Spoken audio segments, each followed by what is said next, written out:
નમસ્કાર વાલા વિદ્યાર્થી મિત્રો, સ્વાગત છે તમારું। આજે વાત કરીશું ધોરણ 8માં મિત્રો સામાજિક વિજ્ઞાનની તારીખ 20/4/2026ના રોજ આપણી જે વાર્ષિક પરીક્ષા લેવામાં આવનાર છે તેનું સચોટ અને સંપૂર્ણ પેપર સોલ્યુશન આજે આ વિડીયોમાં કરીશું। મિત્રો વિડીયોની શરૂઆત કરીએ તેના પહેલાં ખાસ ચેનલમાં નવા હોય તો ચેનલને પણ અવશ્ય સબસ્ક્રાઇબ કરી વિડીયોને લાઇક અને શેર કરવાનું ન ભૂલતા, જેથી કરી અમે તમારા સુધી ધોરણ 8ના તમામ પ્રકારના સોલ્યુશનના વિડીયો મોકલી શકીએ। મિત્રો દ્વિતીય સત્રાંત પરીક્ષા 2025-26 ધોરણ 8 80 ગુણનું પેપર રહેશે। 3 કલાકની અંદર આપણી શાળામાં પેપર પૂર્ણ કરવાનું છે। ત્યારે પેપર નંબર જે મિત્રો 1 છે તેનો પ્રશ્ન 1 છે। નીચેના પ્રશ્નોના મુદ્દાસર જવાબ લખવાના છે। મિત્રો અહીંયા પહેલો પ્રશ્ન છે, રાજા રામ મોહન રાયે સામાજિક સુધારા માટે કયા કયા પ્રયત્નો કર્યા હતા? તેનો સરસ મજાનો જવાબ આપણે આ રીતે મિત્રો લખી શકીએ। રાજા રામ મોહન રાયે સતી પ્રથા, બાળલગ્ન અને જ્ઞાતિ પ્રથા જેવા સામાજિક દૂષણો વિરુદ્ધ ઝુંબેશ ચલાવી હતી। તેમણે ઈસવીસન 1828માં બ્રહ્મો સમાજની સ્થાપના કરી। તેમના પ્રયત્નોથી ઈસવીસન 1829માં વિલિયમ બેન્ટિંગે સતી પ્રથા પર પ્રતિબંધ મૂકતો કાયદો પણ ઘડ્યો હતો। પ્રશ્ન 2, રવિન્દ્રનાથ ટાગોરના શિક્ષણ અંગેના વિચારો વ્યક્તિ સમજાવો। જવાબ, ટાગોર માનતા હતા કે શિક્ષણ પ્રકૃતિના સાનિધ્યમાં મળવું જોઈએ। બાળકને પુસ્તકીય જ્ઞાનને બદલે સર્જનાત્મકતા અને મુક્ત વાતાવરણમાં શીખવાની તક મળવી જોઈએ। તેમણે શિક્ષણમાં કલા, સંગીત અને નૃત્યને પણ મહત્ત્વ આપ્યું હતું।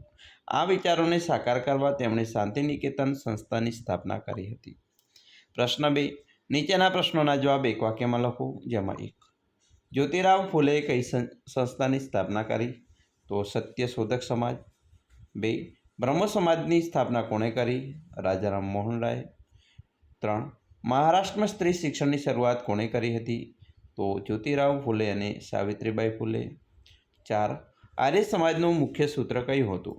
વેદો તરફ પાછા વળો।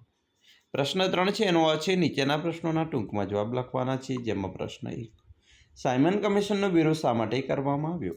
જવાબ, સાયમન કમિશનમાં 7 સભ્યો હતા, પરંતુ તેમાં એક પણ ભારતીય પ્રતિનિધિ ન હતો। ભારતના ભવિષ્યનો નિર્ણય ભારતીયોનો વગર લેવામાં આવનાર હોવાથી તેનો સખત વિરોધ કર્યો હતો। 2, કરો યા મરો સૂત્ર ગાંધીજીએ કઈ લડત દરમિયાન આપ્યું હતું? તો ઈસવીસન 1942ની હિંદ છોડો લડતમાં આપ્યું। 3, જલિયાવાલા બાગના હત્યાકાંડ ક્યારે અને ક્યાં થયો? તો 13 એપ્રિલ 1919ના રોજ પંજાબના અમૃતસર શહેરમાં થયો। પ્રશ્ન 3નો બ છે, વિધાન ખરા છે કે ખોટા તેની વાત કરીશું। વિધાન 1, સુભાષચંદ્ર બોઝે આઝાદ હિંદ ફૌજનું નેતૃત્વ સંભાળ્યું હતું, તો આ વિધાન ખરું। 2, રાજ્યસભામાં એક કાયમી ગૃહ નથી, તો આ વિધાન ખોટું છે, કારણ કે રાજ્યસભા કાયમી ગૃહ છે। 3, ભારતનું બંધારણ 26 જાન્યુઆરી 1950ના રોજ લાગુ પડ્યું હતું, વિધાન ખરું છે। 4, લોકસભાના કુલ 543 સભ્યોની ચૂંટણી થાય છે, આ વિધાન ખરું છે। મિત્રો પ્રશ્ન નંબર 4 છે એનો અ છે, યોગ્ય જોડકા જોડવાના છે। જેમાં 1, શાંતિનિકેતન, તો તેમાં આવશે મિત્રો રવિન્દ્રનાથ ટાગોર, સત્યશોધક સમાજ જ્યોતિરાવ ફૂલે, આર્ય સમાજ દયાનંદ સરસ્વતી ને મારી હકીકત નવલકથા છે નર્મદની। પ્રશ્ન 4 છે એનો બ છે, ખલગ્યા પૂરો। જેમાં 1, કલા એ માનવીની ખલગ્યાની અભિવ્યક્તિ છે, તો ભાવનાઓની। 2, ગુજરાતના જાણીતા ચિત્રકાર ખલગ્યાની કલાગુરુ તરીકે ઓળખવામાં આવે છે, રવિશંકર રાવળ। 3, ચિત્રકલાના ક્ષેત્રે મહાભારત અને રામાયણના પ્રસંગોને આધારે સુંદર ચિત્રો ખલગ્યાએ તૈયાર કર્યા, તો રાજા રવિ વર્મા। 4, ભારતીય શિલ્પકલાનો સુવર્ણયુગ ખલગ્યા કાળ ગણાય, તો ગુપ્તકાળ। પ્રશ્ન 5 ટૂંકમાં જણાવો। જેમાં 1, દેશના ભાગલા સમયે કઈ મુખ્ય સમસ્યાઓ ઊભી થઈ હતી? જવાબ, ભારતના ભાગલા વખતે લાખો શરણાર્થીઓ પાકિસ્તાનથી ભારત આવ્યા હતા, જેમના પુનઃવસવાટની મોટી સમસ્યા હતી। આ ઉપરાંત દેશી રિયાસતોનું ભારત સંઘમાં વિલીનીકરણ કરવું અને નવી સરકાર માટે મજબૂત વહીવટી માળખું ઊભું કરવું એ મુખ્ય પડકારો હતા। 2, રાજ્ય પુનઃરચના પંચની જરૂરિયાતો શા માટે ઊભી થઈ? જવાબ, ભારત આઝાદ થયા પછી ભાષાના ધોરણે રાજ્યની માગણી પ્રબળ બની હતી। ખાસ કરીને તેલુગુ ભાષી લોકો દ્વારા આ માગણીઓનું વ્યવસ્થિત રીતે સંતોષવા અને દેશની એકતા જળવાય તે રીતે જ રાજ્યોની સીમાઓ નક્કી કરવા માટે રાજ્ય પુનઃરચના પંચની જરૂરિયાતો ઊભી થઈ હતી। પ્રશ્ન 3, સરદાર વલ્લભભાઈ પટેલે રિયાસતોની વિલીનીકરણમાં શું ફાળો આપ્યો? જવાબ, સરદાર પટેલે પોતાની કુની અને લોખંડી મનોબળ દ્વારા ભારતમાં 562 જેટલા દેશી રિયાસતોને ભારત સંઘમાં જોડાયા. તેમણે રાજાઓને રાષ્ટ્રપ્રેમની અપીલ કરી અને સજાવટ તેમજ જરૂર જણાય ત્યાં મક્કમતાથી કામ લઈને અખંડ ભારતનું નિર્માણ કર્યું. પ્રશ્ન 6. નીચે આપેલા ઉદ્યોગોનું વર્ગીકરણ કરવાનું છે. મિત્રો અહીંયા આપેલા છે, એનું વર્ગીકરણ કરીએ તો પહેલો ગૃહ ઉદ્યોગ, જેમાં પાપડ બનાવવાનો ઉદ્યોગ, અથાણા બનાવવા અને માટીના વાસણો. મધ્યમ કદના ઉદ્યોગ, જેમાં સુતરાઉ કાપડ. સામાન્ય રીતે મિત્રો સુતરાઉ કાપડ મધ્યમ કે મોટા કદમાં હોઈ શકે, પરંતુ અહીંના વિકલ્પો મુજબ સુતરાઉ કાપડ આવશે. મોટા કદના ઉદ્યોગમાં ખાંડ અને સિમેન્ટ ઉદ્યોગ. પ્રશ્ન 7 એનો અ છે. પ્રશ્નોના 2-3 વાક્યમાં જવાબ આપવાના છે. પ્રશ્ન 1. સ્ત્રી પુરુષ પ્રમાણ એટલે કે જાતિ પ્રમાણ એટલે શું? મિત્રો, દર 1000 પુરુષોની સરખામણીએ સ્ત્રીઓની જે સંખ્યા હોય છે જેને સ્ત્રી પુરુષ પ્રમાણ અથવા જાતિ પ્રમાણ કહેવામાં આવે છે. 2. વસ્તી ગણતરી સેન્સસ દર કેટલા વર્ષે કરવામાં આવે છે? તો ભારતમાં વસ્તી ગણતરી દર વર્ષે 10 વર્ષે કરવામાં આવે છે. પ્રશ્ન 7 એનો બ છે. મને ઓળખો. 1.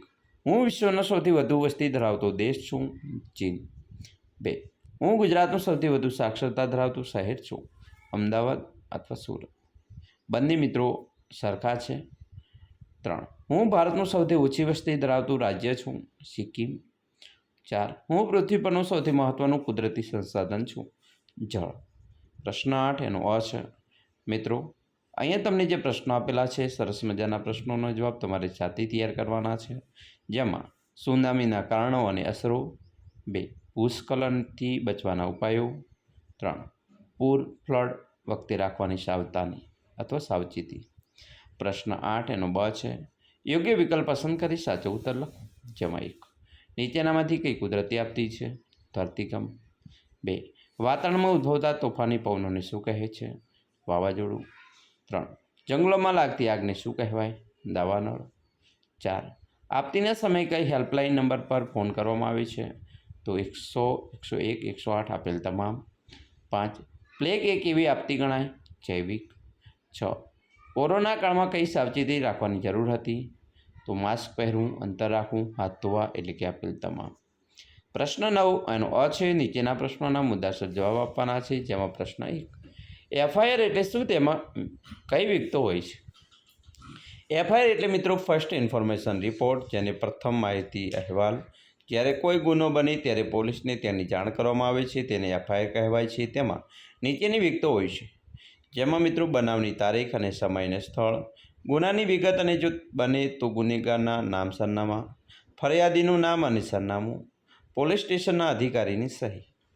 2. વડી અદાલતના અધિકાર ક્ષેત્રો જણાવો. મિત્રો, જવાબ જોઈએ. વડી અદાલત એટલે કે હાઈકોર્ટના મુખ્ય 3 અધિકાર ક્ષેત્રો છે, જેમાં 1. મૂળભૂત અધિકાર ક્ષેત્ર, નાગરિકોની મૂળભૂત હકોના રક્ષણ માટે આદેશો આપવા. વિવાદી અપીલ અધિકાર ક્ષેત્ર, નીચલી અદાલતોના ચુકાદા વિરુદ્ધ અપીલ સાંભળવી. વહીવટી અધિકાર ક્ષેત્ર, રાજ્યની તમામ નીચલી અદાલતો પર દેખરેખ અને નિયંત્રણ રાખવું. 3. લોક અદાલતના ફાયદાઓ વર્ણવો. જવાબ. ગરીબ અને નબળા વર્ગના લોકો મફત અને ઝડપી ન્યાય મળે છે. બંને પક્ષો વચ્ચે સમાધાન થવાથી કોઈની હાર કે કોઈની જીત થતી નથી, પણ સંબંધો સુધરે છે. કોર્ટના ખર્ચ અને સમયની બચત થાય છે. વર્ષોથી અટવાયેલા કેસોનો નિકાલ તુરંત આવે છે. પ્રશ્ન 9 છે. એનો બ છે. ખાલી પૂર્ણ કરવાની છે, જેમાં 1. સર્વોચ્ચ અદાલતના ન્યાયાધીશની નિમણૂક રાષ્ટ્રપતિ કરે. 2. ભારતમાં ન્યાયતંત્રમાં સૌથી ટોચ પર સર્વોચ્ચ સુપ્રીમ કોર્ટ અદાલત છે, એટલે કે સર્વોચ્ચ અદાલત છે. 3. કાનૂની સેવા સત્તામંડળની કચેરીનું વડું મથક અમદાવાદ છે. 4. ન્યાયતંત્રમાં બંધારણને સર્વોચ્ચ સ્થાન આપવામાં આવ્યું છે. પ્રશ્ન 10 છે. 2-3 વાક્યોમાં જવાબ લખવાના છે, જેમાં 1. સામાજિક ન્યાય એટલે શું? સમાજની દરેક વ્યક્તિને સમાન અધિકારો, સમાન તકો અને ન્યાય મળે તેવી વ્યવસ્થાને સામાજિક ન્યાય કહેવાય છે. તેમાં જાતિ, ધર્મ કે લિંગના ભેદભાવ વગર દેશના દરેકના વિકાસની વાત હોય છે. 2. વ્યક્તિને ન્યાય મેળવવા માટે કોણ મદદ કરી શકે છે?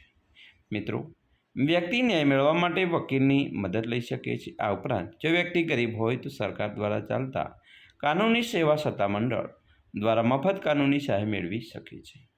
પ્રશ્ન 11. 2-3 વાક્યોમાં જવાબ લખવાના છે, જેમાં 1. હરિયાળી ક્રાંતિ એટલે શું? ખેતી ક્ષેત્રે બિયારણોની સુધારેલી જાતો, રાસાયણિક ખાતરો, જંતુનાશક દવાઓ અને સિંચાઈની સુવિધાનો ઉપયોગથી કૃષિ ઉત્પાદનમાં થયેલા મોટા વધારાને હરિયાળી ક્રાંતિ કહે છે. 2. શ્વેત ક્રાંતિથી કયા કયા લાભો થયા છે? શ્વેત ક્રાંતિ એટલે કે દૂધ ઉત્પાદનથી પશુપાલકોની આર્થિક સ્થિતિ સુધરી છે. દેશમાં દૂધ અને તેની બનાવટોનું ઉત્પાદન વધ્યું છે, જેના કારણે ભારતમાં ડેરી ઉદ્યોગમાં સ્વનિર્ભર બન્યું છે અને ગ્રામીણ રોજગારોમાં વધારો થયો છે. મિત્રો, અહીંયા સરસ મજાના આપણા પ્રશ્નો સંપૂર્ણ સચોટ સોલ્યુશન જોયું. આવી રીતે તમારો પેપર આવી શકે છે. અમે આશા રાખીએ છીએ તમને આપણો આ વિડીયો ખૂબ જ ઉપયોગી નીવડશે અને ખાસ વિડીયો ગમ્યો હોય તો લાઇક, શેર અને સબસ્ક્રાઈબ કરવાનું પણ ન ભૂલતા.